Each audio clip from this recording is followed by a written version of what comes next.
नमस्कार मित्रांनो, मी विक्रम कोंबडे.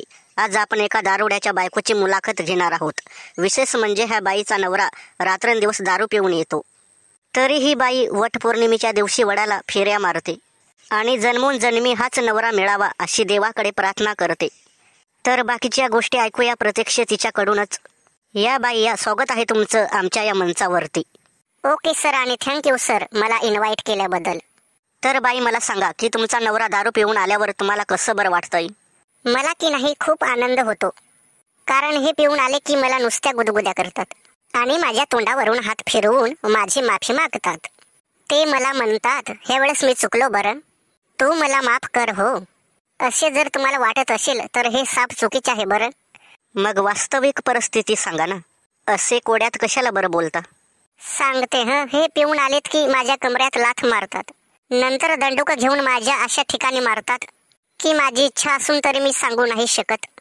बरं, असो, आलं ते माझ्या लक्षात. पुढचा असा प्रश्न आहे की तुम्ही तुमच्या नवऱ्याच्या संदर्भात पोलिसात तक्रार वगैरे केली की नाही, किंवा केली होती का? कृपया करून सांगा.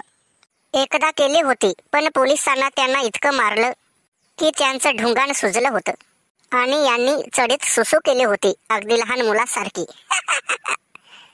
आणि तेव्हापासून मी शपथ घेतली की मला कितीही त्रास झाला तरी चालेल, पण यांच्यावर ही वेळ पुन्हा येऊन नाही द्यायची.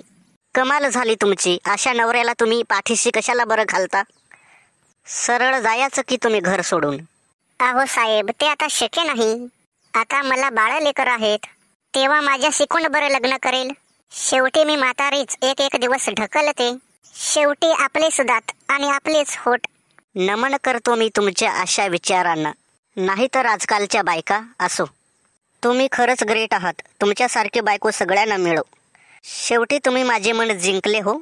बरं, हे सांगा, तुम्हाला मुले किती आहेत? तसं बघायला गेलं तर जास्त नाही. 8 मुले होती मला, त्यातील 3 दगावले आणि आता 5 आहेत. बाप रे, एवढी मुले! तुम्ही वेळेवर नसबंदी नाही का केली? अहो साहेब, काय सांगू आता. मला 3 मुले झाले तेव्हाच मी यांना बजावलं होतं की आता हे थांबवू म्हणून, पण त्यांनी मला फसवलं हो. मी नसबंदी करून आलोय असं सांगून त्यांनी 3 वरून 8 वर आकडा नेला. मग आता प्रोसेसिंग चालू आहे की थांबली आहे?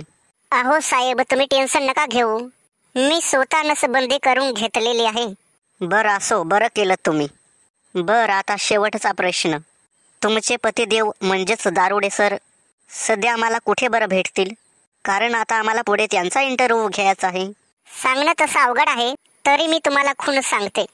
कुठल्या तरी आमच्या गावच्या गटारीत त्यांचा आराम चाललेला असेल आणि त्यांची घरी कोणत्याही टायमाला एंट्री होईल बरं, तेव्हा मला गेलं पाहिजे त्यांच्या स्वागताला. बरं, जा तुम्ही, पण जाता जाता या जनतेला काहीतरी संदेश देऊन जा.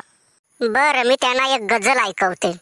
दारुड्या नवरा माझा ग बाई, त्याला लाज कशी वाटत नाही, पुरा बाळांचा विचार करते, म्हणून म्हणून म्हणून नाहीतर ढुंगणावर लाथ मारली असती. झालं का तुमचं समाधान? धन्यवाद बाई, तुम्ही वेळ काढून आलात आणि आमच्याशी बोललात त्याबद्दल मी तुमचा खूप खूप आभारी आहे. बरं, धन्यवाद राहू द्या बाजूला.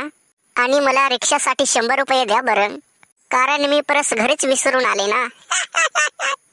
आ आ आ